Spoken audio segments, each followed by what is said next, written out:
ગુજરાત રાજ્ય યોગ બોર્ડ દ્વારા સ્વસ્થ ગુજરાત મેદવિતા મુક્ત ગુજરાત અભિયાન હેઠળ વ્યારાના સયાજી ગ્રાઉન્ડ ખાતે રમતગમત અને રાજ્યમંત્રી ડોક્ટર જયરામ ગામિત અને ગુજરાત રાજ્ય યોગ બોર્ડના અધ્યક્ષ યોગ સેવક શેષપાલજી પ્રેરિક ઉપસ્થિતિમાં 6 ડિસેમ્બર 2025ના રોજ યોગ શિબિર યોજાઈ હતી।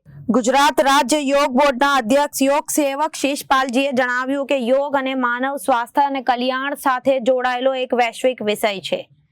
યોગ એક આંતરિક શાંતિ, શારીરિક સંતુલન અને માનસિક સ્થિરતા પ્રાપ્ત કરવાની સાર્વત્રિક કળા છે। વધુમાં ઉમેર્યું કે વડાપ્રધાન નરેન્દ્ર મોદીના માર્ગદર્શન અને મુખ્યમંત્રી ભૂપેન્દ્રભાઈ પટેલના નેતૃત્વ હેઠળ રાજ્ય સરકાર યોગલક્ષી અભિયાન દ્વારા ગુજરાતના દરેક નાગરિકોને તંદુરસ્ત જીવનશૈલી માટે ખાસ ભાર આપી રહ્યું છે। વિશાળ સંખ્યામાં પધારેલા યોગ પ્રેમીઓ અને નાગરિકોએ આ શિબિરના માધ્યમથી વિવિધ યોગ આસનો, પ્રાણાયામ, તેના લાભો, સ્વાસ્થ્ય જીવનશૈલી અપનાવવાનો સંદેશો પાઠવવામાં આવ્યો હતો। ગુજરાત સરકારનો ઉદ્દેશ્ય સ્પષ્ટ છે કે નિયમિત યોગાભ્યાસને જન આંદોલન બનાવી રાજ્યને મેદસ્વીતા મુક્ત નિરોગી બનાવવું। આ સફળ આયોજને તાપી જિલ્લા સહિત સમગ્ર ગુજરાતમાં યોગ પ્રત્યે જાગૃતિની નવી લહેર ઊભી કરી છે।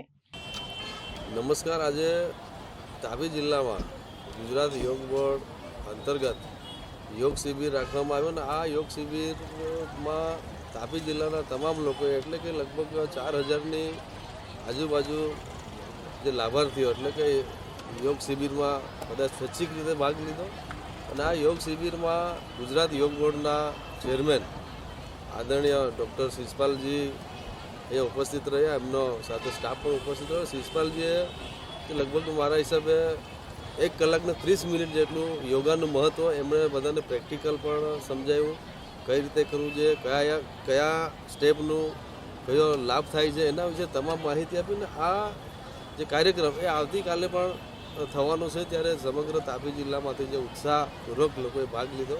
આગામી દિવસોમાં અમારું વિઝન પણ એ છે કે દરેક ઘર સુધી આ યોગનો કાર્યક્રમ પહોંચે, દરેક ગામડા સુધી પહોંચે અને આગામી દિવસોમાં દરેક નાગરિકનું સ્વસ્થ એનું આરોગ્ય રહે એના માટે યોગનું મહત્ત્વ તો બધાને ખબર જ છે। ત્યારે આગામી દિવસોમાં સમગ્ર તાપી જિલ્લામાં ઘરે ઘરે સુધી યોગનો કાર્યક્રમ પહોંચે, એના વિચારો પહોંચે અને દરેક નાગરિક યોગા કરે એના માટે અમે પ્રયત્ન કરીશું। આજે આ કાર્યક્રમમાં મેં જે રીતે વાત કરી એ રીતે અમારા જિલ્લા ભાજપના પ્રમુખ પણ ઉપસ્થિત રહ્યા, શેષપાલજીની આખી ટીમ ઉપસ્થિત રહી અને કલેક્ટર સાહેબ, અમારા પ્રાંતના વહીવટદાર અને તમામ વિભાગના કર્મચારીઓ પણ ખૂબ ઉત્સાહપૂર્વક આ કાર્યક્રમમાં ભાગ લીધો। મુક્ત ગુજરાત અભિયાનના અંતર્ગત તાપી જિલ્લામાં રમતગમત મંત્રી આદરણીય જયરામ ગામિતજીની ઉપસ્થિતિમાં એક વિશાળ યોગ શિબિરનું આયોજન થયું। આવા યોગ શિબિરનું આયોજન અમે સમસ્ત ગુજરાતમાં ગુજરાત રાજ્ય યોગ બોર્ડના માધ્યમથી કરી રહ્યા છીએ। ગુજરાત રાજ્યના મુખ્યમંત્રી આદરણીય ભૂપેન્દ્રભાઈ પટેલ, ડેપ્યુટી સીએમ આદરણીય હર્ષભાઈ સંઘવીના માર્ગદર્શનમાં છેલ્લા 5 વર્ષમાં ખૂબ શ્રેષ્ઠ કામ થાય છે। અમે ગુજરાતભરમાં 5000 યોગ વર્ગો ચાલે છે અને રોજ 5 લાખ લોકો અમારા સાથે યોગ કરે છે। ગુજરાત યોગ બોર્ડનો મકસદ છે કે આવનાર સમયમાં 50,000 યોગ વર્ગો ચાલુ કરવા, દરેક ગામડે, દરેક સોસાયટી અને મેક્ઝિમમ સંખ્યામાં યોગ ટ્રેનરો તૈયાર કરવાના।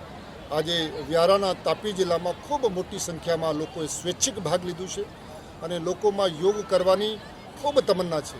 હું આપના ચેનલના માધ્યમથી દરેક તાપી જિલ્લાના અને સમસ્ત ગુજરાતની જનતાને આહ્વાન કરવા માગું છું કે આવો આપણે બધા સાથે મળીને યોગી બનીએ, નિરોગી બનીએ, સમાજ માટે સહયોગી અને રાષ્ટ્ર માટે ઉપયોગી બનીએ। ધન્યવાદ। રિપોર્ટર આશીષ ગાવિત, જનાદેશ ન્યૂઝ, વ્યારા।